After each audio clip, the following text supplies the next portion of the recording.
Oke guys, gue pengen cerita tentang 100 juta pertama gue. Dan bagi kalian yang beberapa tahu pasti dari Instagram, dari YouTube, dulu tuh gue memulai karir gue sebagai freelance programmer. Yes, dulu gue coding, gue kuliah di BINUS, jurusan Computer Science, spesifiknya tentang Mobile Application and Technology. Nah, tapi sebenarnya gue baru cek lagi kemarin di rekening bank gue cek invoice gue. Ternyata 100 juta pertama gue itu bener-bener eksklusif dari job-job atau freelance coding. Mau itu dari aplikasi, bikin modul, pokoknya 100 juta pertama tuh dari coding. Nah, tapi akhirnya bisa merambah ke sekarang jadi startup, entrepreneur tuh ceritanya gimana. Cuma karena playlist ini di Freelance Series episode 2, jadi 100 juta pertama gue, karena kebetulan juga gue dari freelance programming, gue mau cerita dari awal sampai akhir gue bisa dapat 100 juta dari freelance coding. Nah, mungkin di video ini gue juga pengen ada beberapa lesson-lessonnya menurut gue kenapa gue bisa ngambil jalur itu dan apa yang gue lakuin bener biar bisa diikutin sama beberapa dari kalian juga. Oke, kita mulai dari step 0, yaitu gimana cara gue mulai ke coding. Jadi waktu itu tuh sebenarnya gue masuk kuliah itu nggak ada ekspektasi apa-apa, gue cuma apa ya jurusan yang kira-kira masa depannya bagus. Oh, katanya computer science. Kalau coding lulus gajinya gede dan lain-lain. Dan waktu itu kebetulan sebenarnya gue suka main game. Dah, sebenarnya backgroundnya itu doang. Gue suka main game. Seal, IO-Dance, RF, apalagi ya. Waktu itu tuh banyak banget game yang gue suka main. Terus gue pikir, oh mungkin masuk computer science tuh bakal berimpitan dengan game-game ini. Ternyata enggak. Tapi gue bersyukur banget dari masuk computer science ini akhirnya bercabang ke gue ngerti teknologi untuk ngebangun startup. Nah tapi again, dari step 0 adalah gue menemukan hobi gue atau sesuatu yang gue seneng lakuin walaupun gue nggak dibayar. Jadi ini semua tuh bermula pas awal-awal kuliah. Kalian juga pasti banyak yang tahu, gue tuh nggak pernah make money sedikit pun dari awal gue lahir sampai kuliah. Karena gue akui gue lumayan privilege dan bisa di-provide sama orang tua. Cuma pas di awal kuliah tuh ada salah satu dosen ngasih tugas. Ini kan semester awal, kalian coba deh, tugas awal itu bikin kalkulator. Kalkulatornya mau apapun, kalkulator cinta, kalkulator hoki, kalkulator horoskop. Pokoknya bikin kalkulator pakai bahasa pemrograman yang paling basic, waktu itu pakai Visual Basic. Dan akhirnya waktu itu gue bikin namanya luck calculator. Jadi orang pencet, terus nanti dia random, oh ini hoki lu hari ini, 80 misalnya, atau 70. Dan setelah gue bikin, itu gue pertama kali ngerasain, gila, di luar dari game, ini sesuatu yang keren banget, gue bisa bikin sesuatu yang orang lain bisa enjoy. Dan akhirnya luck calculator itu dipakai sama seisi kelas. Gila, luck gue berapa. Yang lain tuh ada kalkulator cinta, kalkulator apa, macem-macem. Nah tapi sebenarnya waktu itu tuh bener-bener cuma hobi doang. Itu pertama kali gue nemu, ternyata gue suka ngulik-ngulik tentang coding ini. Dan dari sana interestnya naik sendiri. Nah lanjut lagi ke semester depannya, kita disuruh bikin game. Waktu itu tuh sebenarnya ekspektasi dosennya tuh rendah banget. Game pencet-pencet doang, tic-tac-toe. Nah tapi gue dan beberapa teman gue tuh bikin game yang lumayan niat. Waktu itu tuh namanya Potatoes Castle. Harusnya tuh gue pengen bisa tampilin gambar-gambarnya tapi filenya tuh hilang semua. Cuma pas waktu itu kita bikin di sekitar 1 bulan. Gue minta teman desainer gue bikin karakter-karakternya bener-bener kayak kentang. Terus gamenya tuh bisa dimiringin ke kiri kanan, jadi lewatin level-level tertentu. Pas kita bikin game itu, karena gue lumayan niat waktu itu, walaupun gak dibayar ya, ini tugas kuliah. Gue bikin, akhirnya dari sana gue kasih ke dosen gue, gila, ini bagus banget gitu. Gue orangnya tuh butuh words of affirmation. Kalau misalnya gue mau berkembang, kalau orang bilang, wah, good job, gue tuh semakin semangat. Dan waktu itu dosen gue ngasih itu ke gue. Terus dia kasih lihat ke teman-teman gue, dia ngasih liatin ke kelas-kelas lain. Nih lihat nih, ada yang bisa bikin game lagi.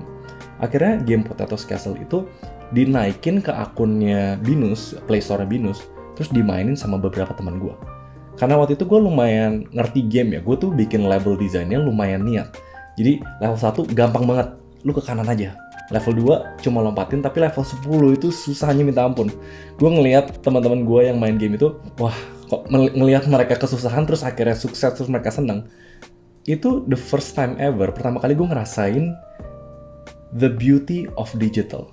Gue bikin modal laptop, modal ngopi sama teman-teman desainer gue.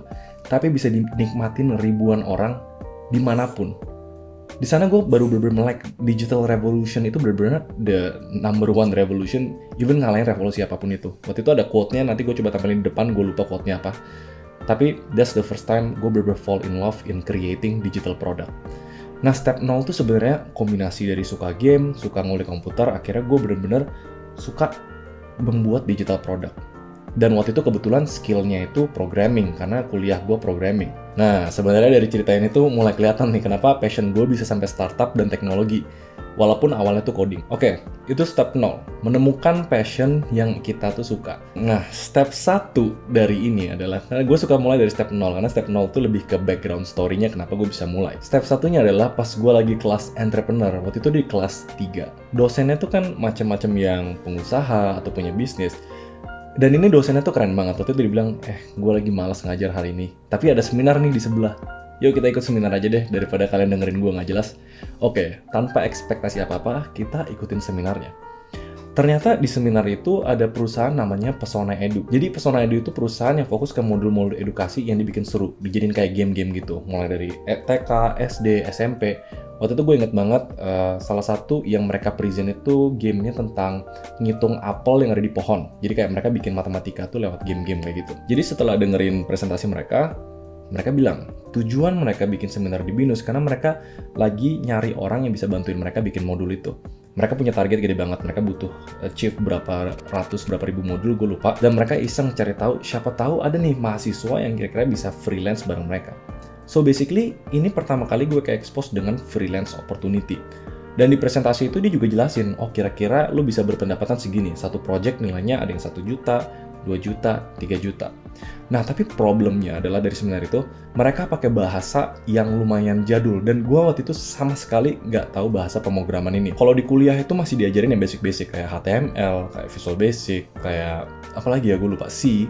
Dan project-projectnya Pesona Edu tuh pakai namanya ActionScript 2. Kalau kalian nggak tahu, dulu tuh zaman-zamannya kalau lu main online game, itu biasanya pakai Flash Player. Nah, ActionScript 2 tuh kayak keluarganya Flash Player itu lah. Ya udah, gue kira kayak gue nggak bisa ngerjain projectnya. Akhirnya gue jalan ke depan, gue bilang sama orangnya, ini buru-buru nggak? Gue boleh belajar dulu nggak? Tapi gue simpen kontak lo. Dia bilang, oh nggak masalah, coba aja belajar dulu. Nanti sistemnya anyway kita bakal tes lo. Lo kalau kontak kita bakal kasih modul. Kalau lo bisa selesai modul tes itu, baru kita kasih lo project. Oke, waktu itu gue nggak ada ekspektasi sama sekali. Tapi, oh ya udahlah, menarik, iseng-iseng aja. Nah, ini mungkin lesson yang paling penting ya dari step 1. Skill yang lu pelajarin buat kerja itu most likely itu bukan skill yang diajarin sama orang, bukan formal education, tapi skill yang kita belajari dengan waktu kita sendiri. ActionScript 2, kayak semua skill yang ada di dunia, itu sebenarnya bisa gampang banget di Google dan di YouTube.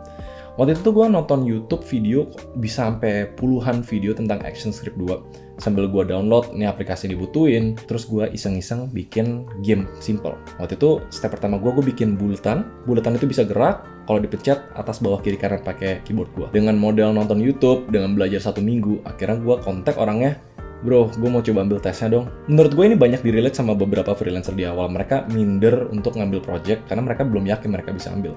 Ternyata pas gue ambil tesnya, pas gue ikutin tesnya, dan itu lulus. Dan dia bilang, lu lulusnya lumayan cepet ya, lu kerjain dalam 3 hari, 4 hari, Pak. Tapi dia nggak tahu, gue tuh 3 hari hampir nggak tidur, karena gue penasaran banget kan. Lu selesai dalam 3 hari, dan hasilnya tuh bagus banget. Akhirnya gue dipanggil ke kantor mereka, pertama kali tuh gue tanda tangan kontrak, dan lain-lain. Mereka kasih lihat, nih ada project 3 level, gampang, menengah, sama susah. Nah mereka ngasih gue project menengah, yaitu yang nilainya 2,6 juta. Dan bagi gue waktu itu, untuk yang orang yang nggak pernah make money sama sekali, gila 2,6 juta, gue bikin coding, gue bikin sesuatu. Akhirnya gue pulang, di email bahan-bahannya sama briefnya, gue kerjain.